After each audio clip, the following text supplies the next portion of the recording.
going on, everyone? So yesterday, the Los Angeles Lakers lost a game to the Phoenix Suns that, in my opinion, was a must-win.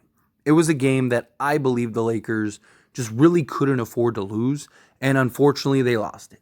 They didn't show up to start the game, gave up 45 points in the first quarter, ended up being down 20 points, and were playing catch-up the entire way.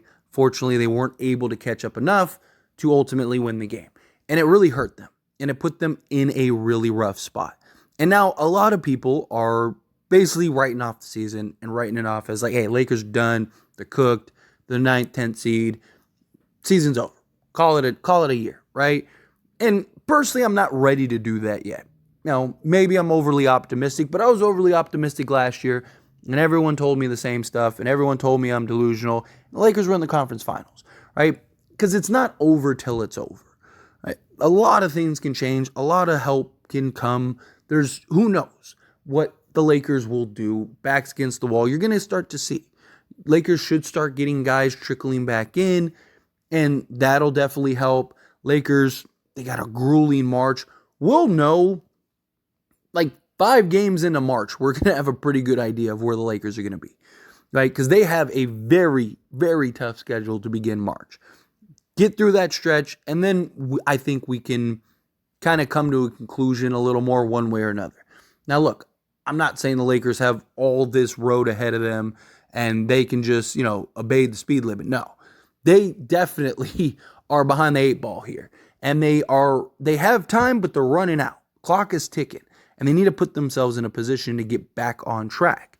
But like when you look at the rest of the standings, like the Lakers are still right there, right? They're still only 3.5 games out of the 5th seed, and they play Sacramento 2 more times. They still have the tiebreaker over the Phoenix Suns because they've won 3 games, lost 2. So if they can just finish pace, which Phoenix still has the number 1 toughest schedule in the league.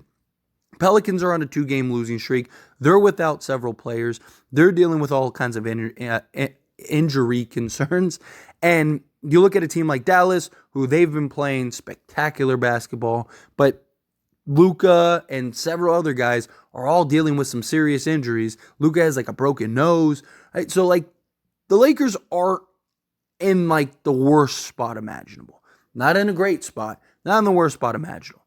Now, they obviously do still have a chance to get the 6th seed. It is, however, looking more and more likely like it's going to be the 7th or 8th seed, which is not great, but I am okay with that. My concern is if the Lakers do finish in the 9th or 10th seed. If the Lakers finish in the 9th or 10th seed, that's where I think, okay, you can I'm still going to be optimistic personally, but I think and completely understand if people are like, yep, season's done. Because it's so hard. Can the Lakers win 2 straight games and get into the playoffs? Absolutely. Of course. But anything can happen. Because it's not a 7-game series. It's not it's not a best out of 3 or anything like that. It's 1 game. And let's say right now, right? Let's say it ended today. Lakers are the 9th seed. You got to play the Warriors first. Can the Lakers beat the Warriors? Absolutely. Right? Say the Lakers beat the Warriors 9 out of 10 times. But can the Warriors get hot for a game? Can the Warriors shoot the lights out with Steph and Clay and everyone else and just beat the Lakers? Yeah. And guess what? Now the Lakers go home. Okay, let's say you beat the Warriors. Now you got to play Dallas. Now you got to play the Pelicans. I mean, we've done a pretty good job of owning the Pelicans the last few years, but can they get hot and blow you out for a game? Absolutely. Can Zion and Ingram have some like spectacular game? Absolutely. Right? Same thing with Dallas. Can Luka and Kyrie just do Luka and Kyrie things and beat you once? Absolutely. So that's where the problem lies. Where if you at least get into the 7th or 8th, so you got 2 chances to win once. Right? And then once you get in the postseason, I'll take my chances against anybody. Right? I do believe that this Lakers team is still capable of beating everybody. Do they have a lot of issues? Do they have a lot of holes? Do they have a lot of concerns? Absolutely. But this team does still have enough talent, enough offensive and defensive versatility when everyone's healthy. The Lakers have been dealing with a lot of injuries. I don't think that's a full excuse because a lot of the Lakers' problems have just been energy and effort, right? But it doesn't help when you're missing half of your roster. Guys are playing roles that they're not supposed to be playing. Guys are playing more minutes than they're supposed to be playing. right? Darvin Ham has done us no favors as a head coach. But you get into the postseason, things get simplified. Things get easier for Darvin Ham because he doesn't have to try to like work out 10 guys to get minutes. He's shortening the rotation. Ideally, guys are healthy. You're kind of just putting the ball in LeBron and AD's hands and trusting that to have them do anything. Like Darvin Ham doesn't have to do anything special. Things will get a lot more simplified for him. That's why last year he was actually pretty good in the postseason. Right? There's a lot of questions of him last year in the regular season, but you got to the postseason and he looked really good. But it's because everything was more simplified, right? LeBron James and Anthony Davis are going to elevate in the postseason. And you had both of them on one leg last year. If they're healthy this year, imagine what they're capable of doing, right? I still have full faith and belief you get LeBron James and Anthony Davis in the postseason and let them cook. And then that's not counting if Rui can continue to elevate in the postseason like he has the last few years. Can Austin Reeves kind of get back? I know a lot of people think Austin Reeves is a lock to get back to being the guy he was last year. I'm hopeful that happens, but again, we only have 1 year sample size with Austin Reeves in the postseason. But the idea is you get Gabe Vincent back. He's a guy that's known to elevate in the postseason. Spencer Dinwiddie is a guy that's known to elevate in the postseason. You have several guys. Taurean Prince has had some good postseason runs, right? You have guys on this roster that you can see like, okay, just get there.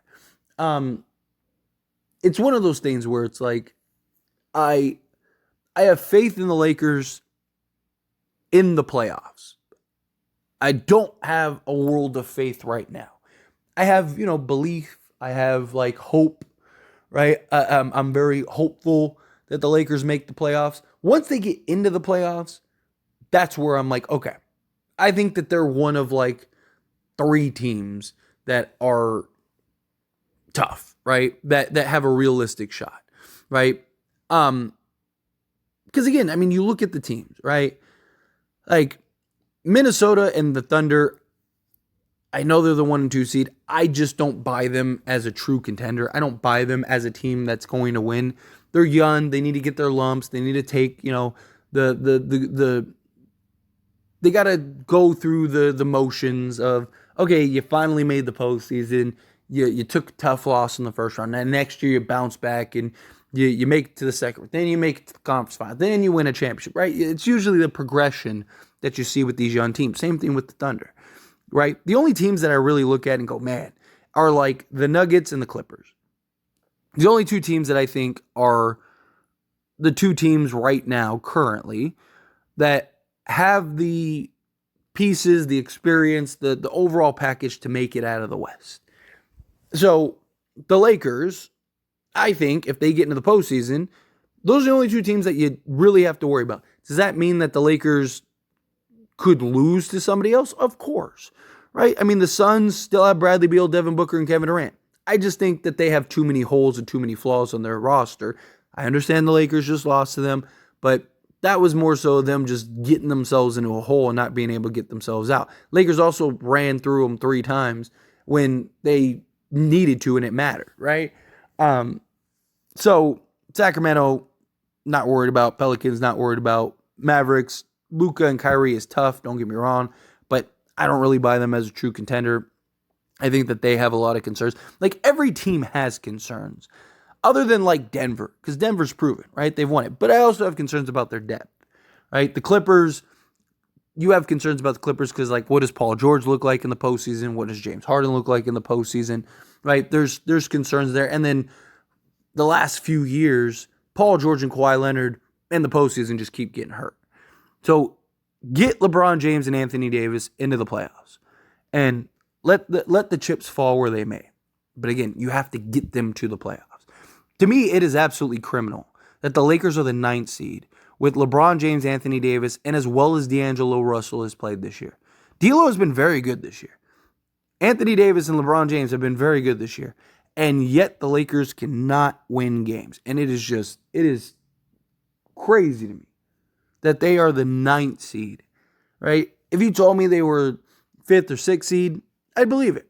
I thought that they would be somewhere in the 3 to 5 range to start this season. I thought You know, I figured LeBron James and Anthony Davis probably going to miss 20 plus games this year, right? There's going to be a little bit of a learning curve with all these new pieces, a little bit of experimentation early on. And I also thought the Lakers would prioritize health over seeding necessarily, right? If it's like, hey, kind of limping a little bit, let's start resting some guys, getting to the postseason. You know, as long as we stay in the top 5 or 6, we're good. Unfortunately, the Lakers are not in that position. You have LeBron James and Anthony Davis, who have actually been incredibly healthy this year, knock on wood, and yet we're still in the 9th place. Now, we're not that far out, as I pointed out, but we've got a lot of work to do. I understand people's panic. I understand people's frustrations. I understand people thinking like, that's it. It's a wrap. Call it a year. I'm not there yet, right? Could we get there? Sure. But to me, as long as we're in striking range, which we're still in striking range, I have some belief. Right? Lakers go on a 3, 4, 5 game win streak. All of a sudden, it's like, oh wow, they're the 7th seed now. And they're only like half a game out of 6th, or they're a game out of 6th. To me, it's like, let's just be patient. Let's see where the chips fall. And let's talk about it as it progresses. Right? Because we were in the same position last year, and guess what? The Lakers are in the conference finals. And if LeBron James, Anthony Davis, and D'Angelo Russell were healthy, what does that look like? What does that series look like? Because if the Lakers would have gotten to the finals, they would have beaten Miami. I have no doubts about that. But, unfortunately, we didn't beat Denver. But anyway, as always, this is a discussion. I pass the question on to you. Let me know your thoughts and opinions down in the comments below. What do you think? How do you feel? Are you in full-blown panic mode right now? Are you kind of like, no, we'll wait and see how it goes. Let's let things kind of play out. However you feel, whatever your thoughts are, love to hear it. Let me know down in the comments below. That being said, if you haven't liked this video, hit that like button. Helps me out a lot. Lets me enjoy these types of videos. I truly appreciate it. Not subscribe to the channel, hit that subscribe button. Turn on the bell notifications. Appreciate y'all. See you in the next one. Thank you.